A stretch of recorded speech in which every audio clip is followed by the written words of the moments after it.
Varicose veins కి సరైన చికిత్స కోసం సంప్రదించండి Avis hospital. Welcome to channel. ఈ రోజు మనతో పాటుగా రమగారు ఉన్నారు. నమస్తే రమగారు. నమస్తే జయ. రమగారు, వివేకానందులు ఆయన్ని చాలా మంది స్ఫూర్తి ప్రదాతగా ఫాలోవర్స్ కూడా ఉంటారండి. ఆయన మాటలు కానీ లేకుంటే ఆయన విధానాన్ని కానీ చాలా మంది అవలంబిస్తూ ఉంటారు. వాటికి సంబంధించి ఏదైనా ఒక అంశం ఒకసారి మనం మాట్లాడుకుందామండి. వివేకానందులు స్ఫూర్తి ప్రదాత, ప్రేరణార్థకమైన ఎన్నో స్పీచెస్ చేశారు ఆయన. ఎన్నో ఉత్తిష్ట జాగ్రత్త అంటే నిద్రలే, లే, మెలకువగా ఉండు, ప్రపంచం ఏమిటో తెలుసుకోమన్నారు. ఎంత అత్యద్భుతమైన స్పీచెస్. వివేకానందుల వాక్యాలు విని తీరాలి. ఎప్పుడో ఇంటర్మీడియట్ క్లాసులకి నేను చెప్పే రోజుల్లో, అంటే ఇది 90sలో నాకు గుర్తుండి, 94-95 డేస్లో అని అనుకుంటున్నా. సంస్కృతంలోనే, ఇప్పుడు సంస్కృతం సబ్జెక్ట్ కదా నాది, ఒక లెసన్ ఉండేది. కథ చాలా బాగుండేది. అంటే కథని సంస్కృత శ్లోకాలు రాయబడి ఉందన్నమాట. రైటర్ ఎవరు రాశారు అవి అంతా నాకు గుర్తులేదు. చేసేటప్పుడు ఆ లెసన్ చెప్తుండేదాన్ని నేను. అది ఎప్పుడు జ్ఞాపకం వస్తుంది చేయ నాకు. మామూలుగా మనకి విగ్రహారాధన భారతీయ సంప్రదాయాల్లో ఉంది. విగ్రహారాధన అంటే మనం ఏం చేస్తాము, ఒక మూర్తిని ఆరాధిస్తాం. మూర్తిని ఆరాధించడం దుర్గని, విష్ణువుని, శివుడికి లింగ రూపంలో చేస్తాం. తర్వాత ఏమో వినాయకుడని, ఆంజనేయుడని, ఎన్నో రూపాలు, భగవద్ రూపాలు, ఎంతో విగ్రహారాధన చేస్తాం. సగుణ పరబ్రహ్మని ఆరాధిస్తాం, అంటే రూపం కలిగిన వాడిని. ఈ సగుణ పరబ్రహ్మని ఆరాధించడము చాలా మందికి నచ్చదు. విగ్రహంలో ఏముంది, మనం చేసుకున్న రాయి, బయట ఉన్న రాయిని ఇప్పుడు దేవుని చేసావు, అంటే అక్కడ ఉన్నప్పుడు తొక్కుతాం, పూజిస్తున్నాం. రాయే కదా, అదే రాయి కదా అనే భావజాలాలు డెవలప్ అయినాయి. వివేకానందుల కాలంలో కూడా విగ్రహారాధనని వ్యతిరేకించే వ్యక్తులు ఉన్నారు. అయితే దాని మీద ఈ కథ అన్నమాట. ఈ విగ్రహారాధన అంటే మనకి భగవంతుడు నిరాకారుడు. ప్రపంచంలో ఇదంతా నడుస్తోంది.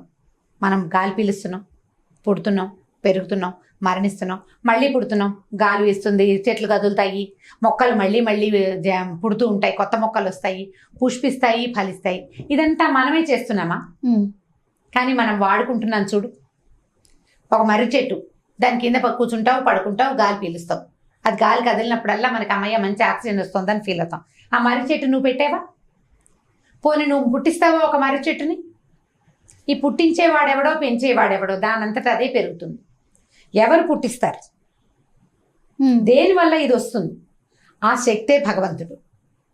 మనకి కనిపించని శక్తి, మనకు కనిపించింది. ఇప్పుడు నువ్వు ఉన్నావు, పోనీ నేనున్నాను, మనుషులు, వ్యక్తులు ఉన్నాము, మన లోపల ఎన్ని అవయవాలు ఉన్నాయి. ఈ అమెరికా ఎవడైనా ఒక ఆయన చేశాడా మనకి? మన అమ్మే మనకి ఈ కాలేయం ఉండాలని, ఈ లివర్ ఉండాలని, ప్యాంక్రియాస్ ఉండాలి, ఇంకోటి ఉండాలని మన శరీరంలో పెట్టిందా? పెట్టలేదు. దానంతటా అవన్నీ డెవలప్ అయినాయి. ఈ శరీర అవయవాలు ఇలా ఉండాలని, వీటి ధర్మాలు ఇలా ఉండాలని నిర్ధారించింది ఎవరు? భగవంతుడు, పరబ్రహ్మ, ఒక నిర్గుణమైన తత్వం. ఏ గుణము లేని నిరాకారుడైన వాడు ఇన్ని గుణాలున్న వ్యక్తులని, ఇన్ని రకాల గుణాలున్న ప్రపంచాన్ని నిర్మించి వదిలిపెట్టాడు. ఆయనకు ఒక రూపం లేదు, అన్ని చోట్ల ఉంటాడు. అన్ని సర్వాంతర్యామి, ప్రతి దాంట్లోనూ భగవంతుడే ఉన్నాడు. ఆయన లేనిదే దానికి జీవమే లేదు. ఇప్పుడు అట్లా ఉన్న వ్యక్తిని మనం చూడలేకపోతాం కాబట్టి మనం ఏమనుకుంటాము, మనకి నచ్చిన ఒక రూపంలో ఆయన ఉన్నాడని భావించి పూజిస్తాం. అదే విగ్రహారాధన. ఆ రూపం ఎలాగోలా కాకుండా ఒక ప్రత్యేక తరహాలో నిర్మించుకుంటాం. ఎలాగోలాగా పూజ చేసేవి ఉన్నాయి. గుండ్రాయికి పూజ చేస్తాం, మనం గుండ్రాయికి పూజ చేస్తాం, రోలుకి పూజ చేస్తాం, రోకలికి పూజ చేస్తాం. ఇవన్నీ కూడా భగవంతుని ప్రతిరూపం. ఎందుకంటే దేవుడే ఇచ్చాడు నీకు అవి, నువ్వు పుట్టించలేదు దేన్ని, నువ్వు చేయలా. నువ్వు పోనీ చేసావు, రోకలి నువ్వే చేస్తున్నావు. రోకలికి రాయి, అది కూడా నువ్వే చేసావా? కాదే, రాయి భగవంతుడు ఇచ్చాడు, ప్రకృతిలో వచ్చింది. అది ప్రకృతి అంటేనే భగవంతుడు, అంతే. ఆయన సృష్టించిందే ఇదంతా. ఈ రూపాన్ని మనం తయారు చేసుకుంటాం. తయారు చేసుకున్న తర్వాత మనం పూజకి మన బుద్ధి నిలిచాక రూపాన్ని దాటి భగవంతుడిని చూసే ప్రక్రియకి మెల్లిగా వెళ్తాం. ఈ ప్రయాణంలో భాగంగా మన దృష్టి నిలవడానికి, భగవంతుని వైపుకి మన నడక సాగటానికి, మన బుద్ధి నిలిచేందుకు మనం ఏర్పరచుకునే రూపాలే విగ్రహాలు. దాని మీదే కథ. వివేకానందులు ఏం చేసేవారంటే, ఆయన భారతదేశం అంతా యాత్ర చేశారు ఎన్నిసార్లు. ఆయన పాదయాత్రలో భాగంగా ఏం చేసేవారట, అన్ని రాజ్యాలని చూసుకుంటూ వెళ్ళేవాడు. ఒక చోట ఆగి అక్కడ స్పీచెస్ ఇచ్చేవారు.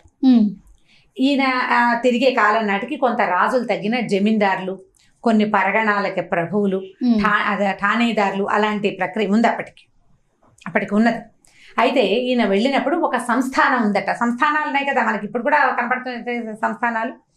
ఈ పేరు గుర్తుపరచుకోండి, వనపర్తి అలాంటిది ఏదో ఒక పేరు, వనపర్తి అయితే కాదనుకుంటా. ఒక సంస్థానాధీశుడి దగ్గరికి వెళ్ళారు. ఆ సంస్థానంలో ఏమైంది, ఒక చోట ఆయన స్టే చేశారు. ఆయన శిష్యులు ఫాలోవర్స్ కొంతమంది ఉన్నారు. ఆయన స్పీచెస్ అవి చాలా నడిచినాయి ఆ ఊళ్ళో. అయితే ఈయన రాజుగారి దగ్గరికి, అక్కడున్న సంస్థానాధీశుడిని కూడా కలవాలి కదా, ఆ ఊళ్ళో ఉన్న కొంచెం పెద్ద అధికారులు మీరు రాజుగారిని కలుద్దురు కానీ అని చెప్పారు. అయితే ఆ సంస్థానాధీశుడు ఎవరైతే ఉన్నారో ఆయన విగ్రహారాధనకి వ్యతిరేకి. చాలా దేవాలయాల్లో పూజలు నిలిపేశాడు ఆయన.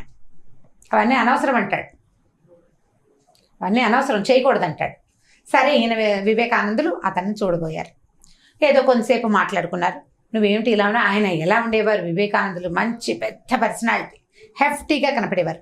మల్లయోధుడిలాగా ఉన్నావు, నువ్వేంటి వేదాంతం చెప్పేది? వేదాంతం చెప్పేవాడు కుంగి కృషించిపోయి ఉంగి బలహీనంగా ఉండాలి. వేదాంతం అంటే ఇక శరీరం ఏమి ఉండకూడదు కదా, ఆహారం తినకూడదు, గాలి పీల్చకూడదు, ఎలాగోలాగా బతకాలి. వేదాంతం చెప్పేవాడు అలా ఉండాలని రాజుగారి ఉద్దేశం. నువ్వు మల్లయోధుడిలాగా కనపడుతున్నావు, నువ్వు వేదాంతం చెప్తే ఎట్లా? ఆయన మంచి చాలా పెద్ద పర్సనాలిటీ. వివేకానందుల పిక్చర్ని కనుక చూస్తే మనకి ఏమనిపిస్తుంది, ఆయన ఒక యోధుడు, మనం బుద్ధిని మార్చడానికి వచ్చిన యోధుడిలాగా కనపడతాడు. మనం జనరల్ గా హాఫ్ పార్టీ చూస్తాం, ఇలా పెట్టుకున్న పార్ట్ అక్కడే మనకి ఆజానుబాహుళ్లాగా అనిపిస్తా ఉంటారు. పెద్ద పర్సనాలిటీ, చాలా బలమైన మనిషి ఆయన. అయితే ఈయన ఏమన్నాడంటే, నా శరీరంలోకి ఎందుకు వెళ్తావు, ఇది నా శరీర ధర్మం, నా తల్లిదండ్రుల నుంచి వచ్చింది, నేను చెప్పే భావాలు నీకు తెలియాల్సింది. వేదాంతం అంటే ఆహారం మానేసి శుష్కించటం కాదు, బుద్ధికి ప్రచోదనం కలిగించటం, జాతిని ముందుకు తీసుకెళ్ళటం వేదాంతం. వేదాంతం అంటే అన్నం మానేసి ఆ అడవుల్లో తిరగాలని కాదు. అంటే ఈయన కోపం వచ్చేసింది రాజుకి. అంటే తను అనుకున్న భావానికి ఎగనిస్ట్గా పోతున్నారు కదా. మరి నువ్వు విగ్రహారాధన సపోర్ట్ చేస్తావు, మీకు హిందువులందరికీ మీకు పిచ్చి.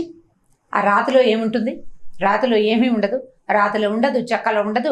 బంగారు విగ్రహం నా శిల్పే చెక్కాడు, నా శిల్పి చెక్కిన విగ్రహం, దాంట్లోకి భగవంతుడు ఎలా ఉంటాడు? నేను అందుకనే దేవాలయాల్లో పూజలన్నీ నిలిపించేశాను. నేను దాన్ని నమ్మను.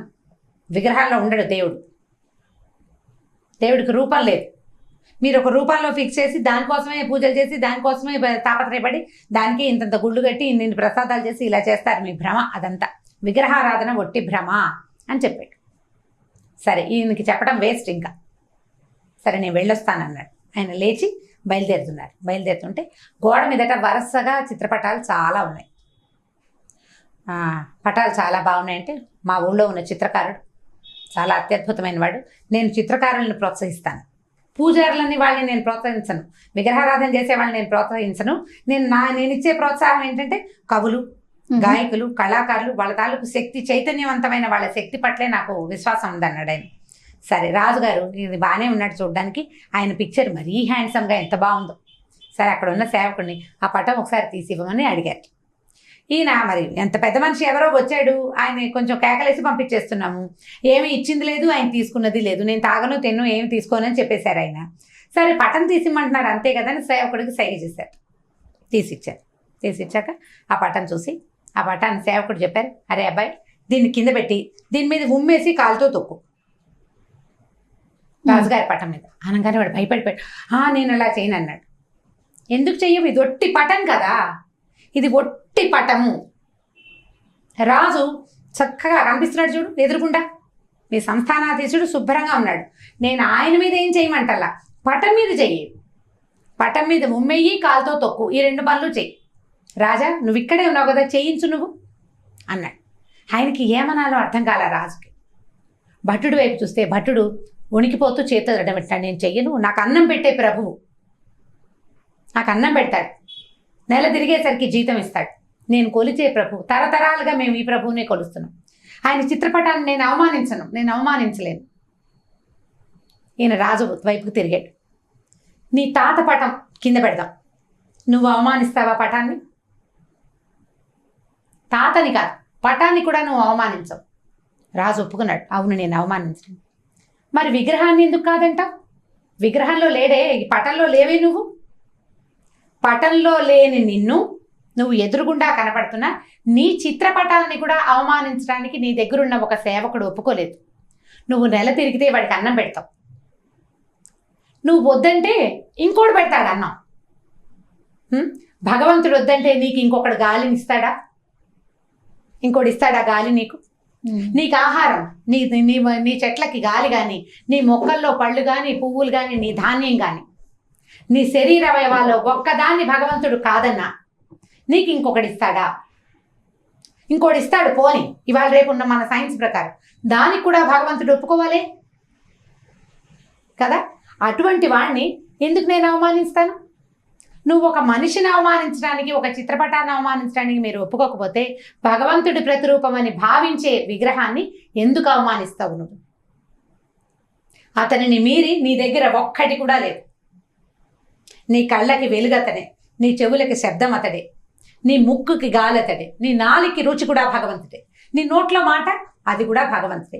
వీటిలలో ఏ ఒకదాన్నైనా అతను వద్దంటే నువ్వు తేలేవు, తెచ్చుకోలేవు, నీకు ఎవ్వరూ ఇవ్వరు, ఆయనే ఒప్పుకోవాలి. అలాంటి ఒక నిరాకార పరంజ్యోతికి ఒక ఆకారం ఏర్పరిచి నేను పూజిస్తే దాన్ని అగౌరవపరచాలని, దాన్ని మలినపరచాలని నువ్వు భావించడం ఎంత తప్పు? ఇంతకీ నువ్వు కనపడుతుంటేనే నీ పిక్చర్కి అవమానించకూడదు, కనపడని వాడి పిక్చర్ని అవమానించచ్చా? చిన్న పటం వినాయకుడి బొమ్మ ఏదో పేపర్లో వేస్తారు, అది కూడా మనం చింపలేకపోతాం. పొయ్యిలో పెట్టుకుంటాం న్యూస్ పేపర్లు, పల్లెటూళ్ళలో పేపర్ పెట్టే కుంపట అంటించేవాడు. అది అందులో దేవుడి బొమ్మ ఉంటే అది అంటించకూడదు. దేవుడి బొమ్మ అంటిస్తావా నువ్వు? నీకు ఎక్కడి నుంచి వస్తుంది మిగిలిందంతా? నీ దగ్గర నువ్వు అనుభవిస్తున్న ఈ ప్రపంచం ఏది నీది కాదు, దాన్ని దేన్ని నువ్వు చేయలేదు. నిన్ను కూడా భగవంతుడే చేశాడు, అనుభవించడానికి ఈ ప్రపంచాన్ని నీ కోసం ఇచ్చాడు. అతన్ని గౌరవించాలంటే ఈ అనుభవిస్తున్న ప్రపంచానికి మర్యాద ఇవ్వాలి. అతని ద్వారా ఏ విధానం అయితే వచ్చిందో దాన్ని నువ్వు గౌరవించాలి, ముందుకు తీసుకెళ్ళాలి. అతన్ని గౌరవించే విధానం నీ దగ్గర ఒక్క చిన్నదున్నా దాన్ని పూర్తి స్థాయిలో చేసి తీరాలి.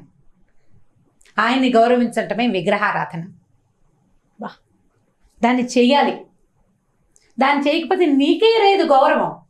నువ్వు పీల్చే గాలి పట్ల లేనట్టు వదిలే, మానేసేయి పీల్చటం, మానే. నువ్వు అది మానేస్తే ఇది కూడా మానేయాలి. నువ్వు మానగలవా? గాలి పీల్చడం మానేసిన మరుక్షణం నువ్వేమవుతావు? ఇక్కడ ఉండవే, నీ పటం కూడా అప్పుడు పైకెక్కుతుంది. కాబట్టి విగ్రహారాధనని ఎంత బాగా సమర్థించారంటే, ఎంత పరమాద్భుతమైన కథ. అది జ్ఞాపకం వచ్చినప్పుడల్లా నాకు కంట్లో నీళ్ళు వస్తాయి. ఎలా చెప్పారు ఇంత భావం?